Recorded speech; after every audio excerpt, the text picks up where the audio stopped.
Hello there. I'm going to be showing you this landscape. It's a sunset scene done mostly in graphite pencil.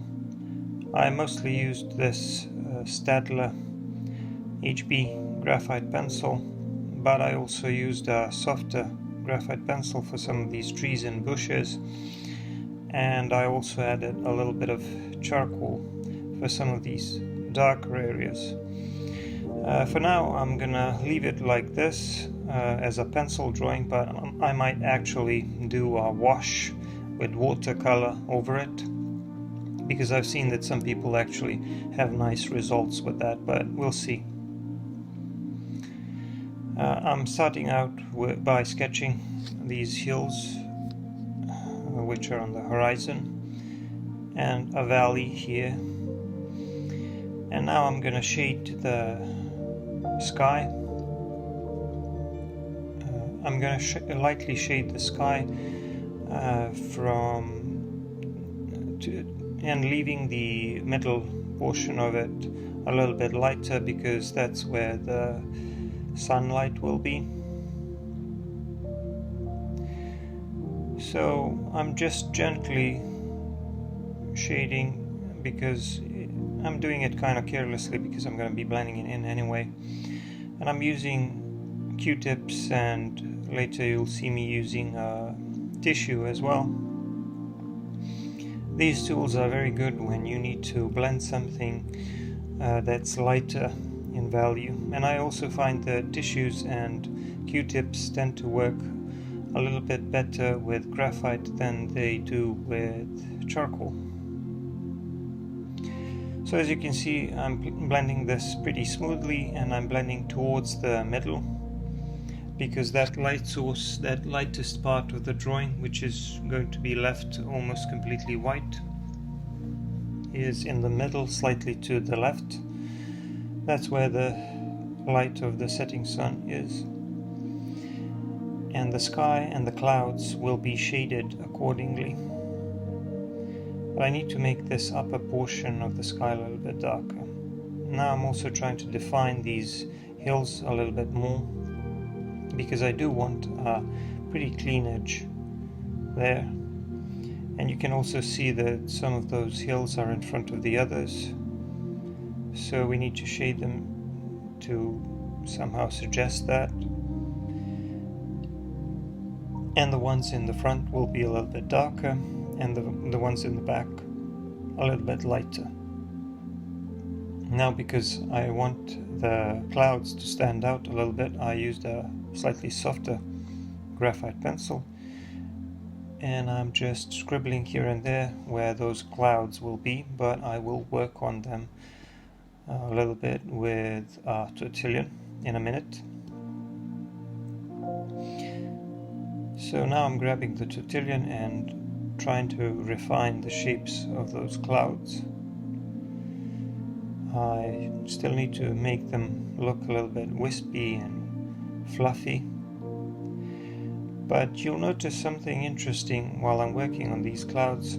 I'm doing basically the opposite of what I normally did when I drew clouds, because normally the upper part of the cloud was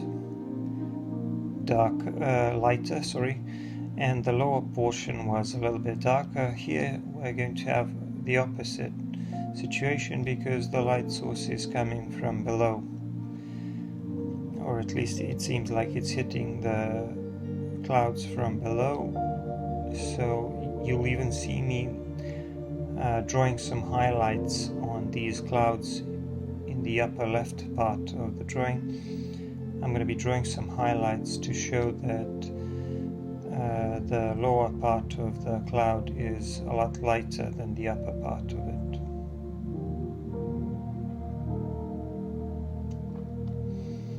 But now I'm just softening it a little bit and shading it, and now you can see me using my pencil eraser to draw some of these highlights, because they are lighter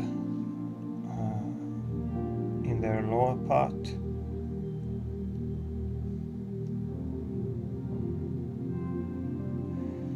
So now it's starting to look like a sunset. I have to keep in mind that this area that I left white needs to stay white so that it appears lighter and so that it appears like sun is shining there. And I need to shade the rest of it thoroughly so that the white portion of the paper stands out.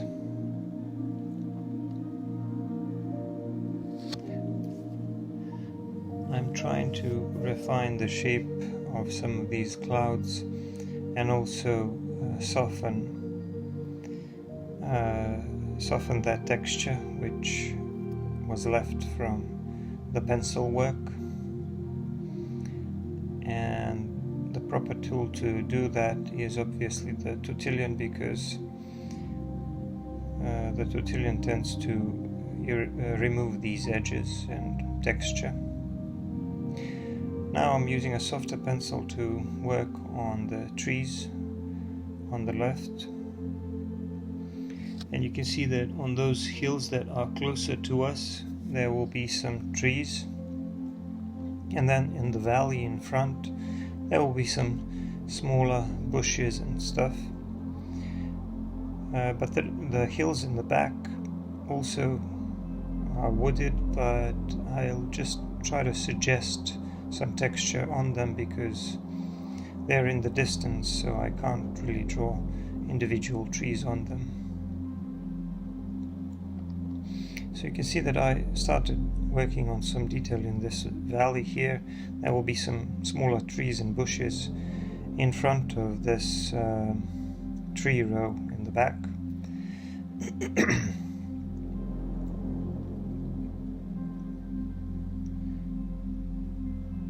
And before I do those trees, I need to shade the hills. Like I said, the ones that are in front are going to be a little bit darker, and the ones in the back a little bit lighter. So the way to push a hill back is to draw another hill that's a little bit darker in front of it. And I'm using a combination of a Tortillion and a Q-tip usually for blending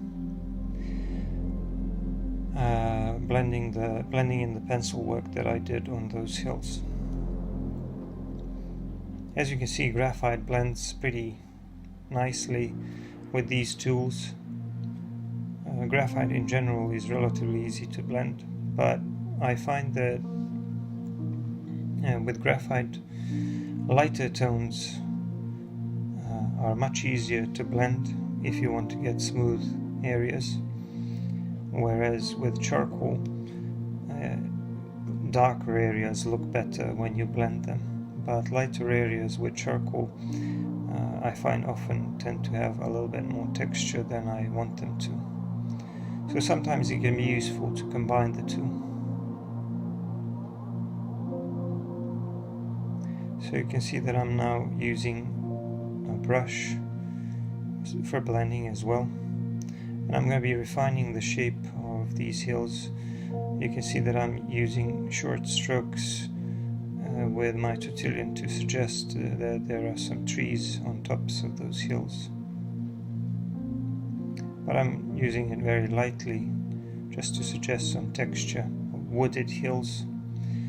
My focus now is going to be on this tree line in front of the hills, and here I'm going to be using a soft graphite pencil, and I'm going to be using a similar technique that I used in some of my previous videos, like for example that riverscape or river landscape video where there was also a line of trees, and these are also coniferous trees as were those. So I just occasionally draw a line to suggest where the tree trunk is and how tall the tree should be, and then I work around it using a scribbling motion, and then try to produce something that looks like fir or a pine or some other coniferous tree.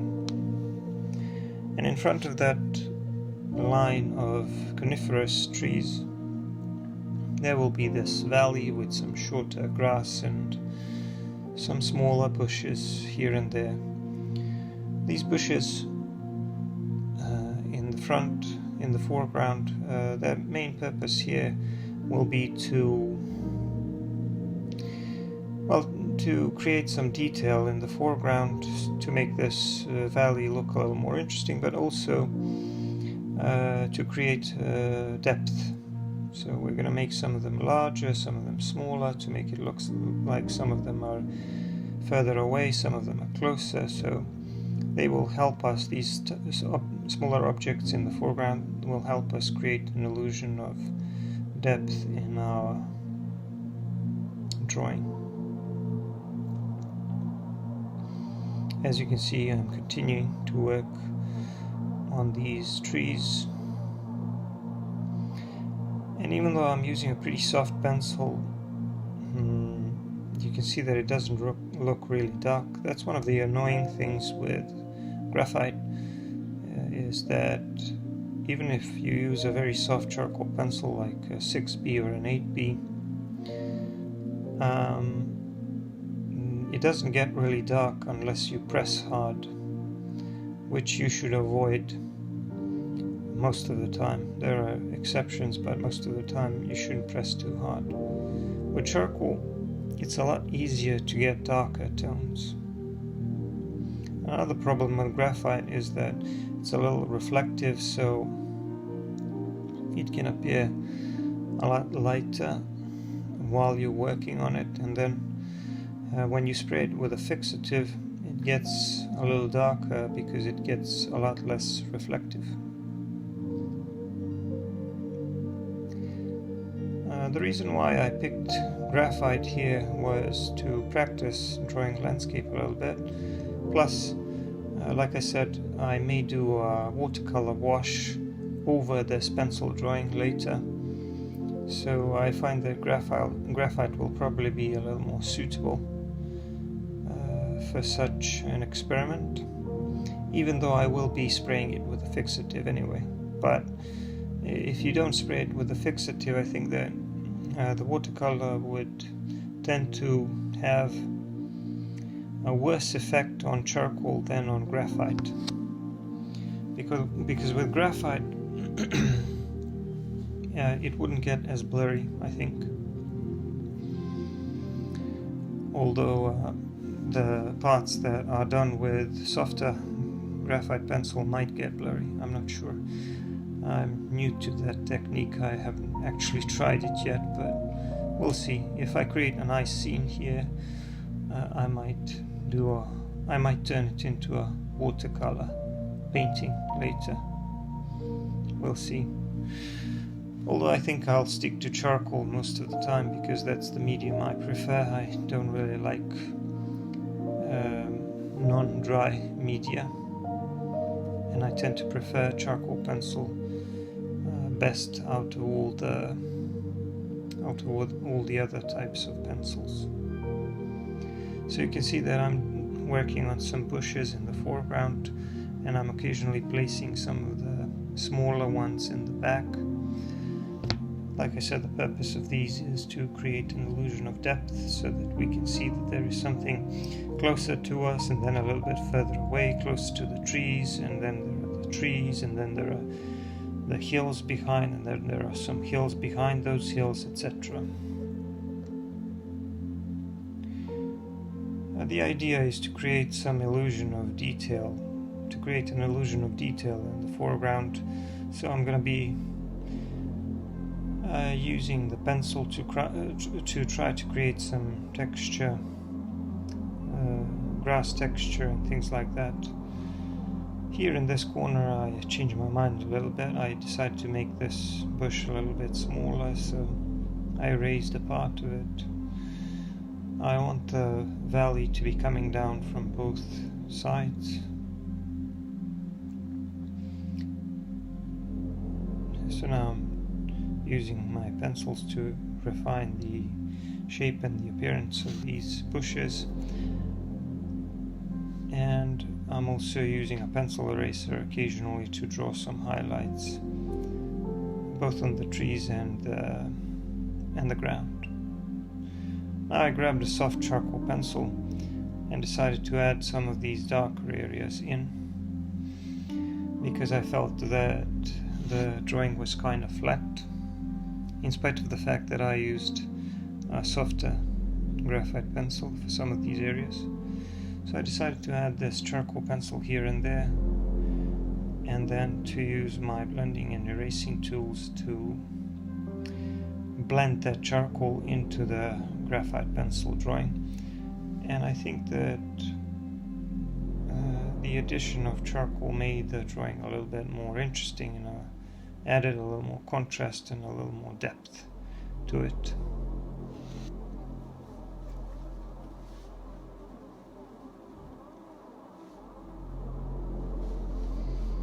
So I'm just adding the darker values where I think it makes kind of sense, mostly in the lower portions, but occasionally in between the trees.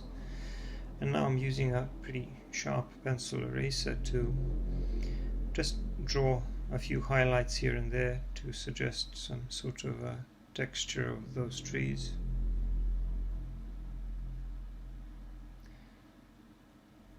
I don't really have to worry about how each individual tree will look. I'm just trying to add some highlights to imitate the appearance of trees as seen from a distance. I think the scene is starting to look pretty good. The most important thing is to make sure that this sunset looks nice. And I'm just using a pencil here and there to create an illusion of detail and texture here in the foreground to make it look like this is grass and bushes and things like that.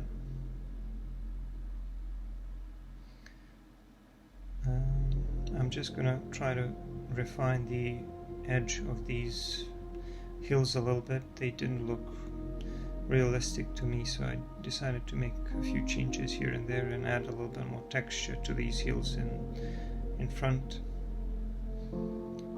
so that they look like there's trees on top of them as well, and then refine the appearance of the clouds as well.